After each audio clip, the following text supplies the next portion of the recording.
ভাই বিশ্বাস করবেন না, আমি আপনাদেরকে কিছু দৃশ্য দেখাই। এই যে দেখেন ক্ষেতের আল দিয়ে যাচ্ছি, মানে ওই দিক দিয়ে যাচ্ছি। আগে ওই দিক দিয়ে গেছিলাম, এখন আবার ওই দিক দিয়ে যাচ্ছি। তো ক্ষেতের আল দিয়ে গিয়ে গিয়ে আপনাদের জন্য ভিডিও বানাতে হচ্ছে। ভাই যদি অল্পের জন্য যদি পরে যায় তাহলে হয়ে গেছে সব কিছু, এই যে পরেই গেছিলাম প্রায়। তো ভাই আপনাদের জন্য এত কষ্ট করে ভিডিও বানাই, বা এত কষ্ট করে ভিডিও বানাই। আর আস্তে আস্তে মনে করেন ঠান্ডা পড়ে আসতেছে, আর শীতও লাগতেছে হালকা পাতলা। তো এখন চলে যাচ্ছি সামনের দিকে, আস্তে আস্তে চলে যাব। আসলে ভাই মাঝে মধ্যে ক্ষেতের আইল দিয়ে আসলেও ভালো লাগে, কেননা খুব সুন্দর সুন্দর দৃশ্য দেখা যায়। যদি আমি আপনাদেরকে বড় করে দেখাই, দেখতেই তো পাচ্ছেন ক্ষেতের আইল, মানে ক্ষেতের আইল দিয়ে হাঁটাও কিন্তু একটা মজা আছে আলাদা। উজ্জ্বল আছে না, আইলে দিয়ে হাঁটার মজাও কিন্তু আলাদা আছে।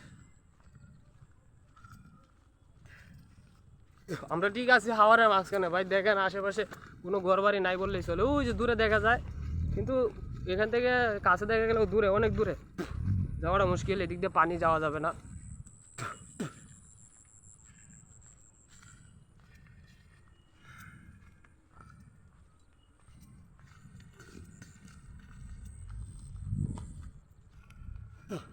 পড়তে পড়তে পড়ে যাই, না পড়ার মতো থেকে যাই।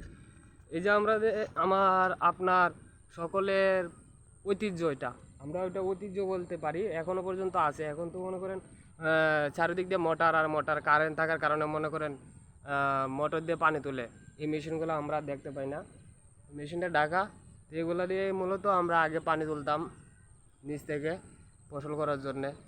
তো এখন এই মেশিনটা আছে এখনও, সব জায়গায় তো আর কারেন্ট থাকে না বা কারেন্ট যায় না, যার জন্য এই মেশিনটা মাঝে মধ্যে ব্যবহার করে থাকে অনেকেই। এই যে চলে আসছে এখন শুকনো জায়গায়, মাটি ফাইটে একবারে চুচুর হয়ে গেছে। হ্যাঁ, কি অবস্থা দেখছি তো। এই মধ্যে এক সময় পানি আছে না, বিশাল পানি আছে। তার দিছে না রে, এখন আমরা এখন আমরা কোন দিক যাম? সোজা এদিক যাম না এদিক যাম? বাড়ির জায়গা বাড়ির কেটে বেটা বলা তাই গা, এটা এটা এই গা। আজ সময় না গাড়ি দেয় বললাম, সমস্যা কি? গাড়ি আয় না।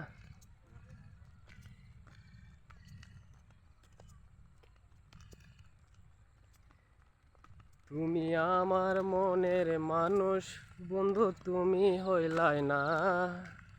জ্বালাই গেলে আগুন বন্ধু নিবাই গেলে না। যেদিক দিয়ে যান না কেন সেই দিক দিয়েই এই অবস্থা।